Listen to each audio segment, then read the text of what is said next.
Pemirsa Khazanah, punya orang tua yang sudah mulai pikun perlu penanganan tersendiri, khususnya masalah kewajiban ibadah dan agamanya. Karena siapa lagi yang diharapkan bisa membantu urusan kewajiban agamanya kecuali anak. Jika orang tua sudah pikun total, mungkin perhatian anak tidak terlalu rumit.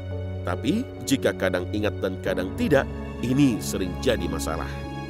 Lalu bagaimana dengan kewajiban agama orang tua yang sudah pikun?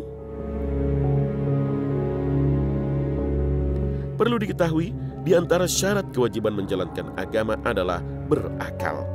Sementara orang tua yang pikun ada yang permanen, tidak ingat apa-apa sehingga seperti anak kecil.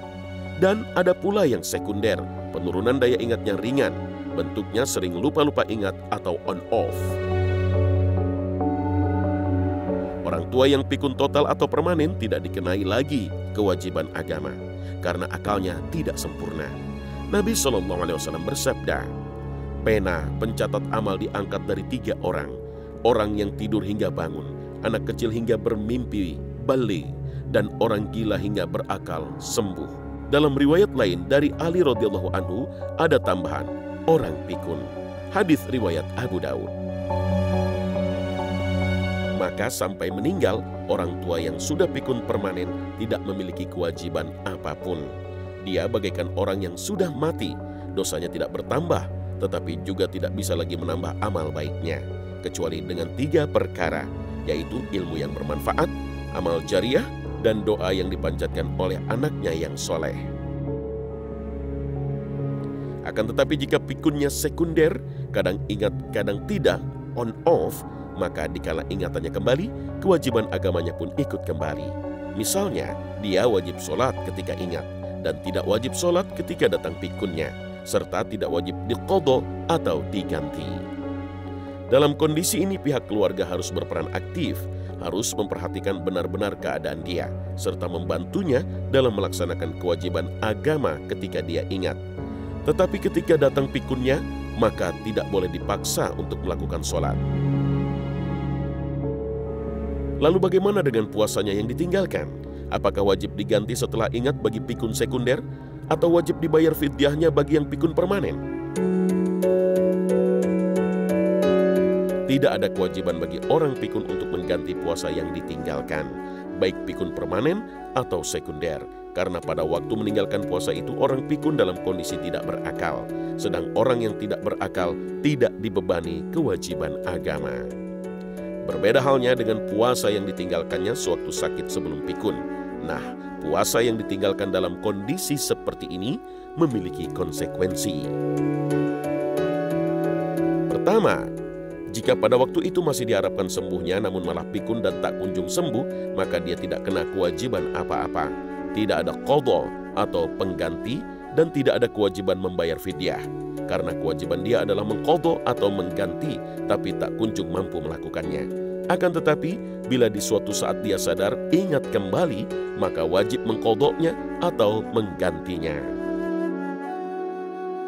Kedua, jika waktu sakit itu tidak diharapkan sembuhnya lalu berlanjut dengan pikun, maka puasa yang dulu ditinggalkannya itu diganti dengan fidyah, dengan cara memberikan makan pada orang miskin.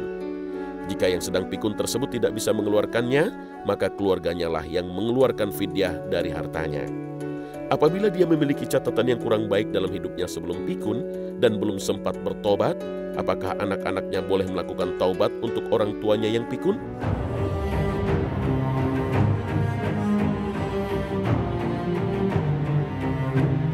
Dalam hal ini, anak-anaknya atau ahli warisnya tidak bisa melakukan taubat atas nama orang tuanya yang pikun jika yang bersangkutan pernah melakukan dosa besar dan belum bertaubat.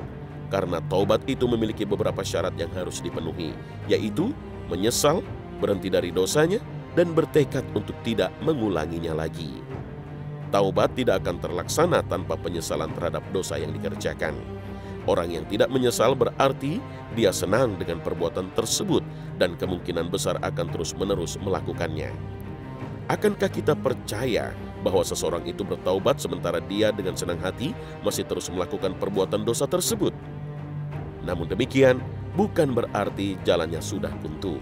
Jangankan orang yang pikun, orang yang sudah mati pun masih bisa dibantu oleh anak-anaknya yang masih hidup. Lalu bagaimana? Jika dosa yang dilakukan orang tua pikun itu berkaitan dengan hak sesama manusia, maka masih bisa ditebus oleh anak-anaknya, seperti memintakan maaf kepada orang yang pernah disakiti, memohon agar diikhlaskan, mengembalikan atau mengganti barang yang telah dirusak atau diambil dengan tanpa hak. Demikian juga bila dia pernah menggunjing orang, menuduhnya telah berzina atau yang semisalnya, sementara orang yang dia gunjing atau dia tuduh itu belum mengetahuinya, maka anaknya bisa mendoakan kebaikan dan memintakan ampunan untuk orang tuanya yang pikun.